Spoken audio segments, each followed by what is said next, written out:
Comment déléguer efficacement? On va voir ensemble quelles sont les 4 règles à suivre. Bonjour, je m'appelle Stéphane et si vous cherchez à créer votre business en ligne de 0 et 100 euros, bienvenue sur cette chaîne qui travaille à domicile. Abonnez-vous et cliquez sur cette petite clochette de notification qui vous permettra de ne rien louper. Personne ne peut le faire à ma place.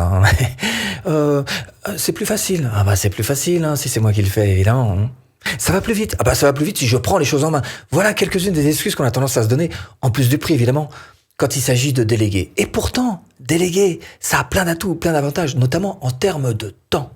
Parce que vous allez gagner du temps. Et ce temps que vous allez gagner, vous allez pouvoir finalement faire ce que vous préférez faire dans toutes ces tâches qui sont à faire en tant qu'entrepreneur. Autre chose, vous allez pouvoir gagner, on va dire de la productivité. Évidemment, si vous êtes plusieurs à bosser sur le sujet, sur votre business, vous allez avancer plus vite. Puis la troisième chose, c'est que vous allez pouvoir y gagner en temps pour vous former, pour acquérir des connaissances. Quand j'avais mon agence conseil en communication, j'ai calculé que par moment, j'avais jusqu'à 25% de mon temps qui était utilisé à me former pour pouvoir avancer sur les dernières techniques et pouvoir toujours progresser. Donc il faut se réserver une partie de notre temps pour se former, nous les entrepreneurs. Donc déléguer, ça peut être une solution pour se libérer du temps. Si tant est qu'on suive ces 4 règles. Première règle, quoi déléguer? Si une seule de ces tâches dont je vais vous parler s'applique à vous, alors peut-être qu'il y a matière pour vous à déléguer. Alors précisément, qu'est-ce qu'on doit déléguer? 1. Les tâches où vous n'êtes pas indispensable. Par exemple, si faire des vidéos fait partie de votre business, il y a des choses qui vont être juste indélégables. Ma présence dans cette vidéo, je ne peux pas la déléguer. En revanche, ce que je peux déléguer, c'est le montage. 2. Les tâches qui peuvent faire évoluer une personne qui vous aide déjà dans votre business. Alors par exemple, peut-être que vous avez quelqu'un qui vous écrit vos articles de blog, auquel cas, ça peut être intéressant de lui confier en plus le SEO. 3. Les tâches répétitives. Alors par exemple, pour faire cette vidéo, je fais des vignettes. Je peux très bien donner cette vignette à une tierce personne qui n'aura plus qu'à changer, puisque c'est un gabarit sur lequel je travaille, qui n'aura plus qu'à changer juste les mots, et puis ma tête. 4. Les tâches qui vont vous faire gagner du temps, mieux payées. Par exemple, si vous déléguez une tâche particulière à 20 € de l'heure, mais que vous estimez que votre travail en général, quand vous travaillez 1 heure, ça vaut 200 € de l'heure, effectivement, vous avez tout intérêt à déléguer certaines choses. 5. Les tâches qui font monter votre marque, d'un petit niveau de compétence.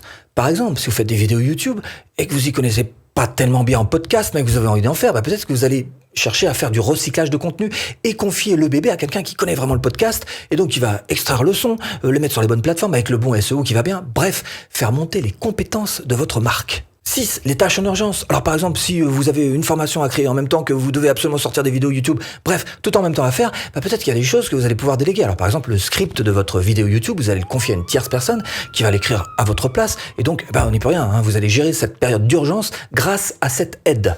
7. Et voilà encore une bonne raison de déléguer, c'est de refaire une certaine tâche en mieux. Par exemple, vous regardez votre blog avec une triste mine, vous dites j'aimerais bien faire une version 2.0 mais j'ai pas le courage. Déléguer. Deuxième règle à suivre, le qui. À qui est-ce que vous allez pouvoir déléguer? Alors là, tout est une question de temps. Si vous avez vraiment pas de temps, vous filez ça à un professionnel. Par contre, si vous avez un petit peu plus de temps, et ça peut être intéressant d'ailleurs de fonctionner comme ça, c'est de donner ça à un débutant. Parce que l'avantage du débutant, c'est que vous allez pouvoir le façonner à votre image, le faire rentrer dans votre marque. Voilà. Alors, bien évidemment, il faut que vous trouviez, alors par exemple, quelqu'un qui a un esprit de synthèse particulièrement développé, vous allez peut-être vous dire, lui, ce serait intéressant que je le mette, sur mes emails, je vais lui apprendre les emails, je vais lui apprendre comment est-ce qu'on écrit un article de blog, je vais lui apprendre, bref, vous savez d'une de ses forces pour le transformer donc en une compétence qui va vous aider dans votre business. Alors si en plus c'est quelqu'un d'ambitieux, c'est encore mieux, ambitieux, donc impliqué peut-être dans votre business, lui il va s'y retrouver, il va se dire, je vais apprendre un nouveau truc, et ça va m'aider plus tard à faire moi-même les choses tout seul. Donc, il y a vraiment tout à y gagner. La seule chose qui est à perdre, c'est effectivement du temps. On est d'accord là-dessus.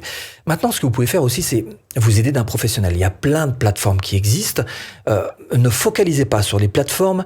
C'est pas les plateformes qui comptent, c'est les gens qui se trouvent sur les plateformes qui sont importantes. D'accord là-dessus. Par exemple, ma développeuse, elle est sur Upwork. Celui qui m'aide de temps en temps à faire des articles de blog, il est sur Fiverr. Mon webmaster, il est ni sur l'une ni sur l'autre. Donc c'est pas les plateformes qui comptent. Encore une fois, ce qui compte, c'est bel et bien les personnes que vous allez mettre au défi de pouvoir vous aider. Alors, petit conseil, ça m'arrive souvent, il y a des gens qui me contactent et qui me disent tu pourrais pas me monter mon robot Messenger, ou alors tu pourrais pas me faire ma chaîne YouTube? Non. Non, mais ça arrange personne. Alors moi, ça m'arrange pas parce que déjà, j'ai fait des formations exprès pour ça, quand même, d'une part. Et puis d'autre part, ça n'arrange pas la personne qui me demande. Parce qu'à partir du moment où vous demandez à quelqu'un de faire la chose à votre place, vous ne saurez pas le faire vous-même. Et le jour où ça va partir en vrille et que vous aurez besoin d'intervenir ou même de changer tout simplement des choses, vous ne saurez pas le faire. Vous serez encore dépendant d'une tierce personne.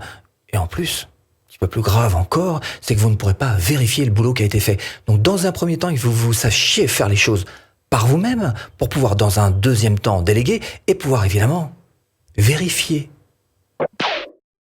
3. Comment déléguer efficacement? Première petite question à vous poser, c'est quelle qualité vous demandez? Parce que si la personne vous fait une coquille, peut-être que ça vous fait un peu comme ça, là. Ou alors peut-être que... Donc ça, c'est important quand même de l'avoir bien en tête. Pareil pour la pression que vous allez mettre sur ses épaules. Parce que quelquefois, il y a des boulots, je sais pas, un tunnel de vente, par exemple, en plein milieu, la personne vous fait une coquille là, et il y a l'automatisation qui part en vrille, il y a tout qui part en cascade, et ça, tout ça se casse la gueule, c'est pas possible. Attention, c'est que peut-être aussi quelque part que vous lui avez mis une trop grosse pression d'entrée de jeu. Donc réfléchissez bien à ça avant de vous lancer. Alors, 3 choses à clarifier. 1. Commencez par la fin. C'est-à-dire qu'il faut vraiment que vous expliquiez à la personne exactement le résultat que vous attendez. 2. Expliquez le mode de fonctionnement que vous allez mettre en place. Par exemple, pour toucher à tel ou tel truc, la personne va devoir vous demander une autorisation. 3. Il va falloir lui communiquer aussi une liste de choses à faire, très clairement, marqué noir sur blanc, des colonnes, à faire et à ne pas faire. Bon, cela dit, il vous reste quand même aussi 3 choses à accepter. 1. Au début, c'est pas la peine de la speeder, la personne ira plus lentement que vous. 2. Au début, c'est pas la peine de l'insulter, elle fera moins bien que vous. 3. Au début, c'est pas la peine de l'engueuler, vous allez passer du temps à la briefer, et c'est tout à fait normal.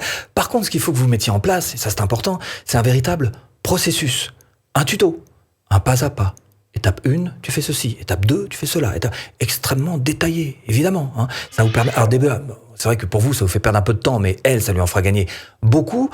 Et en plus, ça vous permettra, vous, de suivre un petit peu le jour où il y a une coquille, de suivre, c'est là. C'est là, ma poulette, que tu t'es plantée. 4. Vérifiez le travail.